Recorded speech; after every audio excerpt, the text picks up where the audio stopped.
On the night of June 3, 1989, tanks and armored vehicles of the People's Liberation Army moved into Beijing and put an end to 7 weeks of peaceful protest.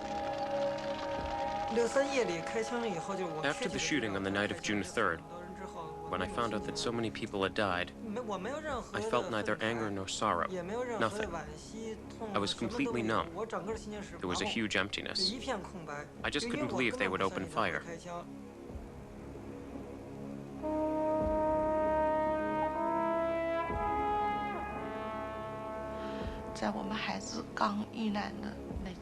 In the first few days after my son was killed, many friends, colleagues, and students came to express their sympathy. They all said that soon the official verdict would be overturned. But as investigations and arrests began, fewer and fewer people came to see me. When people ran into me, they were silent. It was as though nothing had ever happened.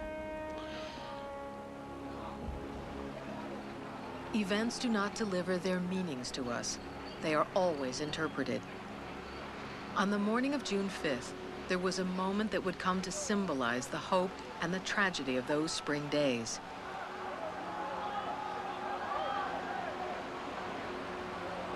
He disappeared into the crowd afterwards, and no one knows where he is now.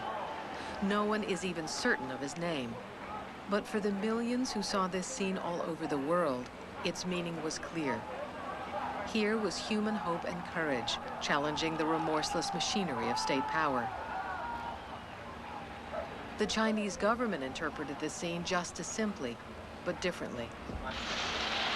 少有常识的人都会看出，如果我们的铁骑继续前进，这个螳臂挡车的歹徒难道能够阻挡得了吗？摄像机拍下的这个画面，同西方某些国家的宣传恰恰相反，正好说明了我们的军队保持了最大限度的克制。 In the days after the end of the protest at Tiananmen, large numbers of people were arrested all over China. I heard the government's most wanted list on the radio. At first it seemed only students were on the list, but I finally heard my own name. I couldn't stand the humiliation of being hunted down by the police. I wanted to maintain as much dignity as possible while facing the inevitable. So I decided to go to the police on my own. I told the police, I've come here because you've got your facts wrong. I don't know if it's deliberate or because you don't understand what really happened. Since I was involved, I feel it's my duty to straighten you out. When individuals stand up to power, they bring to the encounter the lessons that power has taught them and the harm it has done them. Merely to stand up does not free us from these things.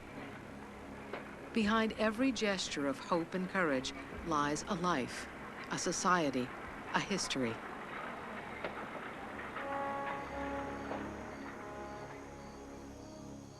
Tiananmen, the gate of heavenly peace, is the gate leading into the imperial city, for centuries the center of power in China. In 1919, though the emperor had long been overthrown, students gathered at Tiananmen to denounce the government's failure to stand up to foreign powers.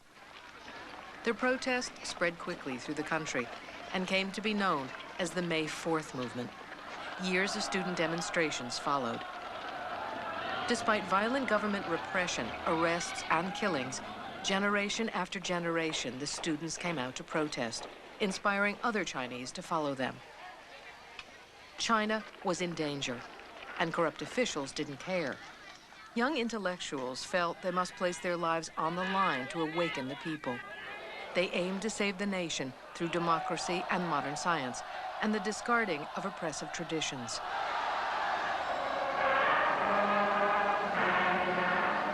When the great change did come, it came from the countryside, a peasant army led in part by people who had participated in the student protests. Mao Zedong's communist army entered Beijing in 1949. National power returned to the city, and to Tiananmen. The traditional rulers of China had always remained hidden behind the closed gates of the imperial city. When Mao appeared before the people atop Tiananmen, he reversed centuries of symbolism. The center of power was visibly shifted from the imperial city behind the gate to the broad masses in front, all facing the leader who stood above. 在开国大典之前啊，天安门广场啊。 Before the founding ceremonies of the People's Republic of China in 1949, Tiananmen Square was full of weeds as high as your waist. Students from Beijing and Tsinghua universities volunteered to clear away all the weeds.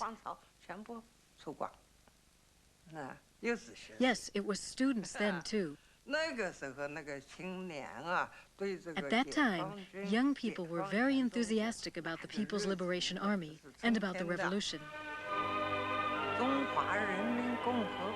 It was at Tiananmen that the People's Republic of China was founded.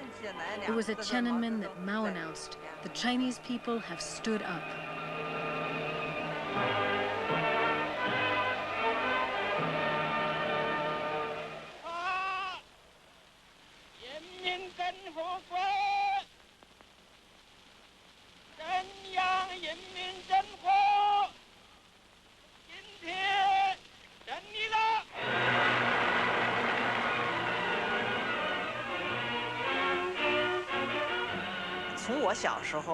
When I was a child, I went to Tiananmen twice a year for the parades. Mao stood on Tiananmen Gate. After the parade had passed, a huge crowd of children would rush up to the gate, shouting joyfully. No words, just the sound of children's voices. This created the desired effect. I was one of those children. I would wave flowers or release balloons or doves. Mao would wave his hand like this.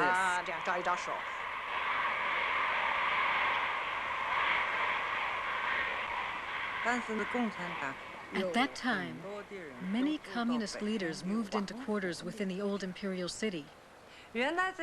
Before, they had lived with the peasants, and it was said, fish cannot live out of water.